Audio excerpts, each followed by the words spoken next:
Hey everyone, this is Chapter 8 of 1984. Let's go! Yeah! For those of you that want to know what we're all about, it's like this, y'all. This is 10% luck, 20% skill. Man, that song still rips after all these years. That's a great song. That's, in case you're wondering, that is Remember the Name by Fort Minor. That's a great tune. A great tune. It's a good pump-up song, too. My kid is upstairs with my mother and my mother-in-law. So there's gonna be some noise, and it's all good. It's all good. We just make it work.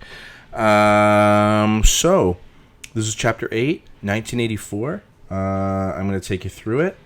And man, this coronavirus thing, it sucks. I have already witnessed an argument at Walmart of a woman trying to bud the line, and the guy was having none of it. And he yelled at her, and he said, "Damn you! Damn you for doing this to all of us!" So that was interesting to see. And it reminds me of Lord of the Flies, where there was that point where Piggy says to Ralph, if this were adults, they would know what to do. They would have tea and they would discuss, and they would, they'd make everything right. No, that's not the case.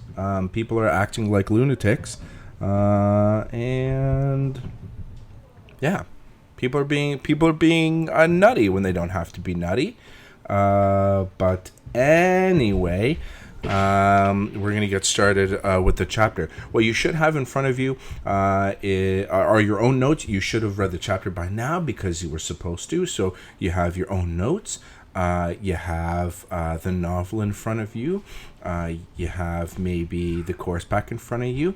But you want to make sure that you have something that you can take notes with, whether it's your own computer or you kick it old school and you have a pen and a piece of paper, and you follow along with me, my friends. That's what you do. And if you don't, and you don't have any of those things, and you're just sitting there listening to me, then you're so weird. So those are the things that you should have in front of you. So we're going to get started now. And Chapter 8, you can think of it kind of happening in two different parts, even though there's a lot going on, but two different parts, which is Winston's encounter with an old parole man in a bar, and also his encounter with the proprietor of the junk shop, Mr. Charrington. I need to pull it up here. I forgot to open it. Here we go. Get it together, Lee. So those are kind of the two big things that take place in the chapter, and it really starts off with Winston in the proletarian district, and he is kind of walking through the streets, and there is a rocket bomb that goes off. And there are really two big takeaways. I shouldn't say big takeaways, but there's two things that you should make note of. One of them is that the proles seem to have some sort of an idea that the rocket bombs are going to explode. They call them steamers. And they seem to have some sort of intuition that these things are going to fall, that they all take cover even before it hits. And so they can either see into the future or there's something else going on, which we will talk about in a future video. And the next thing to make note of is just the casual nature in which Winston kicks the severed hand that he encounters into the gutter like it's nothing, where if the rest of us encountered a severed hand on the street, it would be horrifying. But Winston sees it and he kicks it so casually because, as it says on the PowerPoint, it's just an everyday occurrence. And so it doesn't really bother him all that much.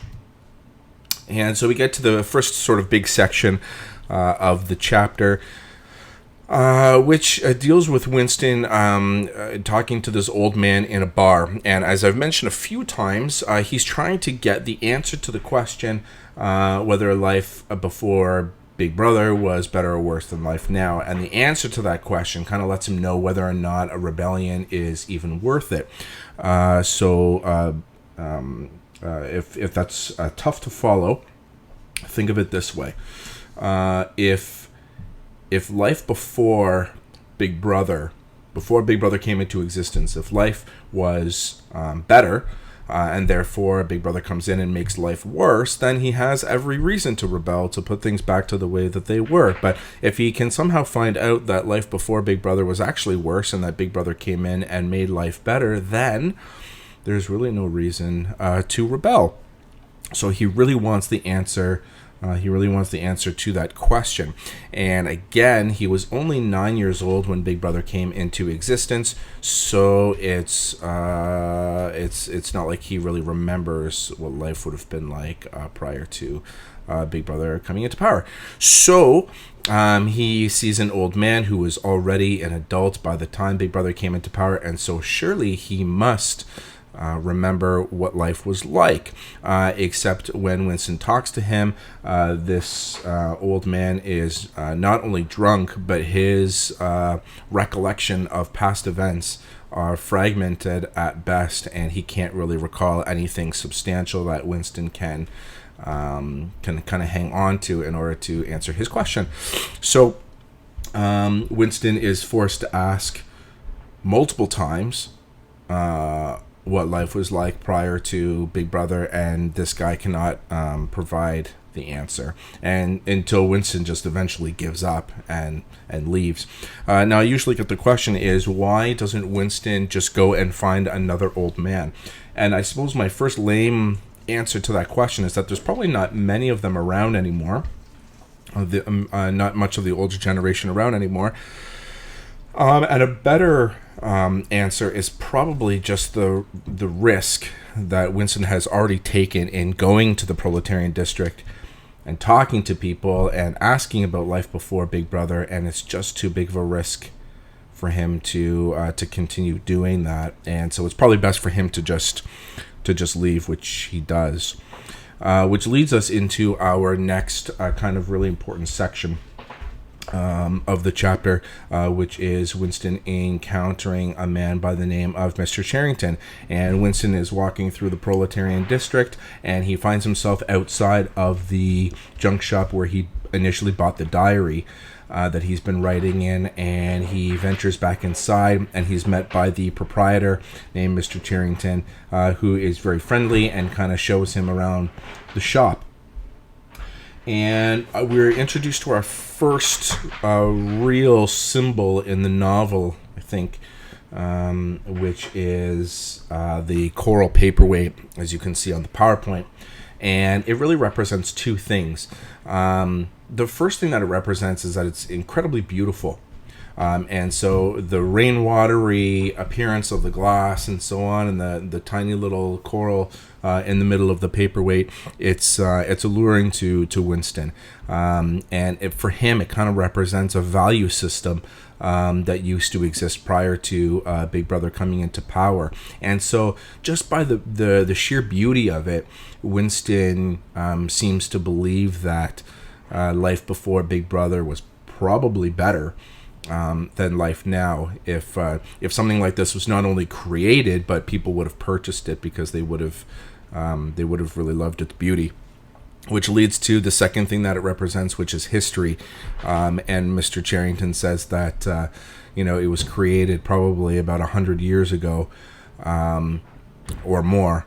And so it's kind of a piece of history that Big Brother has not been able to destroy. And so for Winston, it's meaningful. That means that it existed prior to Big Brother coming into power, and therefore it's by him holding on to it and eventually purchasing it, it's like he's got a little piece of the past, right? A little bit of a connection. So that's kind of the first real, I think, symbol that we've had in the novel so far. And if not, then I apologize. But it's certainly a really important symbol moving forward. And the significance of the coral paperweight will change as the novel goes on. And then Mr. Charrington takes Winston upstairs into this kind of makeshift bedroom. There's a bed and a night table and a stove and a picture of an old church, and there's probably some other stuff up there too. There's a window that leads out into the courtyard down below. And Winston remarks that there's no telescreen, which we already, as the reader, already know that there's no telescreen, because we know that the pros are not watched like the people in the outer party are. But Winston remarks that there's no telescreen, so you can kind of get the idea of what's going through Winston's mind, which is to eventually rent this room where he can spend a little bit of time on his own without the worry of being seen. He's kind of left alone with his thoughts without really any fear. And so that'll eventually take place in part 2 of the novel. What else about this room? Oh, the picture frame, which I'll show here. So depicted here is a picture of a church called St. Clement's Dane, and it's a real church in London. And it is obviously, in the context of the novel, has been repurposed for something else, because obviously God doesn't exist anymore within the novel. And so Mr. Charrington shows Winston this frame and this photograph of the church, and it kind of allows Mr. Charrington to remember this old nursery rhyme called Oranges and Lemons, to which he remembers the first few lines, and then he remembers, oh, and I've got a message. So he gets he says this nursery rhyme, and it's a real nursery rhyme. You can look it up. It kind of goes through all the different churches within London, and so again, he remembers the first few lines, and then he remembers the last couple of lines. So what else about that? Mr. Charrington offers to take the photograph down so that Winston can also buy the photograph. And Winston just thinks it's way too big for him to be able to kind of hide, and so he doesn't buy it. And so eventually Winston leaves. The only thing that he does purchase is the coral paperweight. And when he leaves, and this kind of leads us into the last part of the chapter, is when he leaves Mr. Charrington's shop, he sees Julia, the girl with dark hair, outside of the shop. And now, if you're keeping track of all the different places that they've encountered each other, we've got in the corridor where he says that she gave him a sidelong glance and it filled him with black terror. So there's in the corridor, in the 2 minutes hate, in the canteen, the lunchroom, and then here. And now it's becoming way too coincidental to be a total accident that they have been around each other this much. So of course, what is it that she wants, and how dangerous is she? And so Winston actually contemplates taking the coral paperweight out of his pocket and killing her by hitting her in the head with it, which of course is so ironic, because I just explained that it represents beauty, and so to use something so beautiful for something so horrific, there's certainly some irony there. But he decides against it, and he decides to just go home instead. And that really kind of leads us to the end of part 1 of the novel. So don't forget, the novel takes place in 3 different parts. Part 1 has 8 chapters, so we're done part 1. Part 2 has 10 chapters, and part 3 has 6 chapters. So there's a ways to go. And probably what's so frustrating about the first part of the novel is that Winston is no further ahead in taking down Big Brother than he was at the beginning of the novel. But we kind of follow through with follow along with what he's doing, and see if any progress can be made. But that's it. That's it for part 1. And so, as always, if you have any questions, message me and let me know, and I'd be happy to help you out. 20% skill, 15% concentrated power of will, 5% pleasure, 50% pain, 100% reason to remember the name. He doesn't need his name up in lights, he just wants to be heard, whether it's the beat of the mic.